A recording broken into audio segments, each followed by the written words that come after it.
Vamos falar de Vasco. Pai, ontem sentiu o joelho, é dúvida para o jogo de sábado contra o Criciúma. Vamos falar também do trio da arbitragem. Saiu na CBF, mas na nossa divisão acabou saindo de fora. Agora vamos falar do trio da arbitragem. E vamos falar também sobre o Orelhano. Saiu uma matéria legal do site do Globo Esporte sobre o Orelhano. Que olha, estou na torcida que ele continue essa boa fase lá no futebol americano. E eu vou explicar o porquê. Tudo isso, desperta os caídos!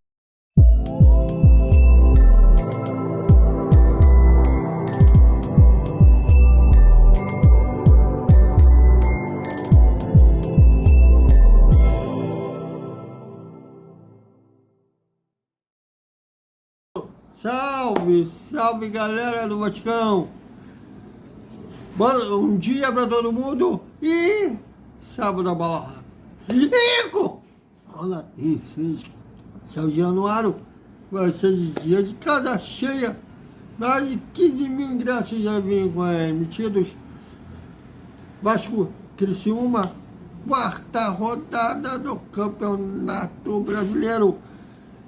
Esperamos um 3 pontos gigante da colina para que o time tenha um 50% de aproveitamento nesse início de Brasileirão, já que são 2 derrotas e 1 vitória.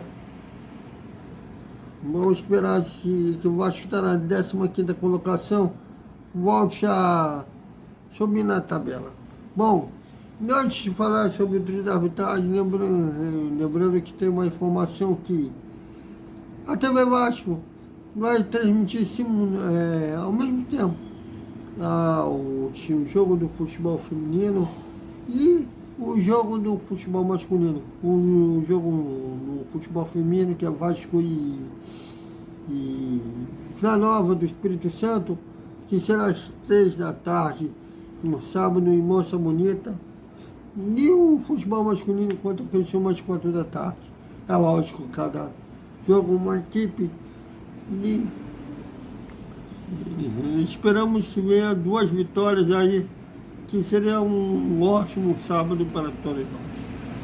E já saiu ontem a escala de árbitros para a quarta rodada do Campeonato Brasileiro. E quem foi escalado para o jogo Vasco Criciúma pela quarta rodada. O árbitro principal será o Caio Max Augusto Vieira. Ele tem 41 anos e é de Natal, né, no Rio Grande do Norte.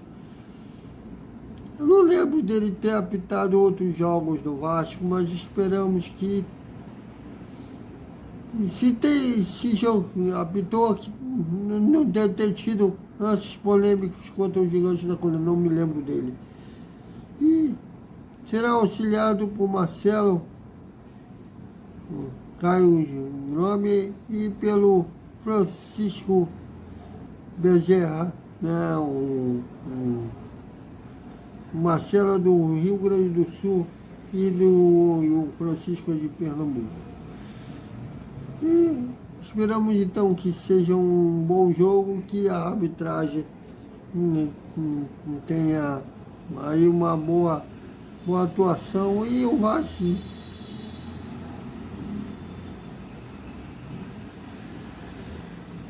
vai ser um jogo duro, mas esperamos que a arbitragem, não queremos ser beneficiados, mas também não queremos ser prejudicados. E o Paé sentiu a lesão, né, no joelho, né, ele começou a fazer os treinos gradualmente com demais jogadores do elenco e sentiu um incômodo no joelho nessa terça-feira. Com isso, ele continua sendo dúvida se será relacionado ou não para o confronto contra o Criciúma. A tendência, se ele for relacionado, não será como titular, ficará como opção no banco de reservas. Olha, mas particularmente eu, como aqui é canal de notícias e comentários, Seria bom utilizar o Paia quando ele estiver 100% curado. Esperava aí ele para o jogo contra o Vitória da Bahia, seria melhor para que a lesão dele seja totalmente cicatrizada. E ele precisa estar 100% para ser o Paia que a gente conhece. E eu recomendo aí a matéria do Globo Esporte, né, sobre o Luca Aureliano. Ele pertence ao Vasco, está emprestado ao Sinop dos Estados Unidos.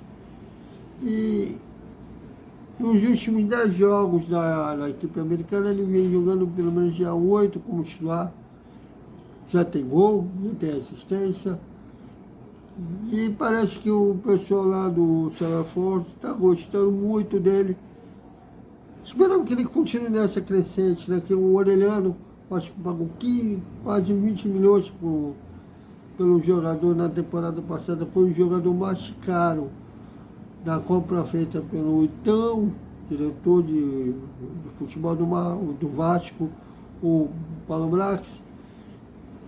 E o Orelhano não se adaptou ao ritmo de rotina que é do futebol brasileiro, de treinos,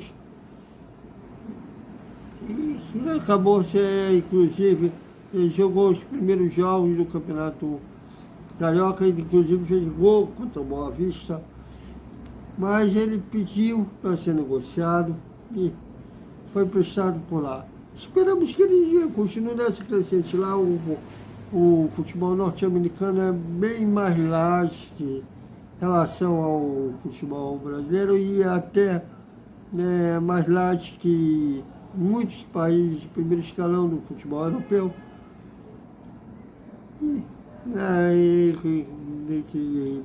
Como lá a rotina de treinos e jogos é mais tranquila, ele continua brindando lá que no final do contrato o clube americano resolve comprar o jogador, que seria um bom dinheiro para nós.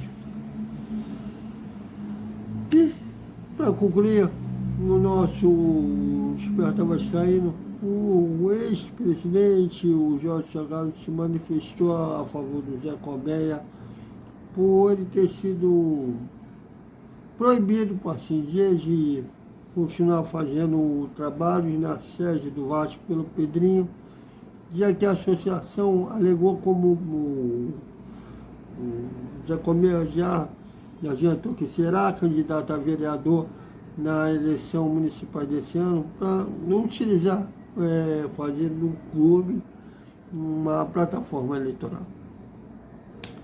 Então é isso, galera. Até o nosso boa noite com resumo na quarta-feira do Vasco. E nessa quarta vamos falar de automobilismo também. Vamos começar a falar sobre, no início, o pontapé das homenagens nos 30 anos de Ayrton Senna, já que no dia 1º de maio, que é o dia mesmo que completa o aniversário de falecimento do grande piloto brasileiro, será dia de jogo do Vasco, então vai ficar uma loucura, no primeiro de maio. Então a gente vai começar já a fazer especiais em relação ao Senna. E também vamos analisar essas 3 corridas que teve sobre a Fórmula 4, que a gente tem que a gente já cobrava antes de campeonatos de Fórmula de base no Brasil, então a gente vai analisar as 3 corridas que teve lá no Interlagos no último final de semana sobre a Fórmula 4. Tá bom?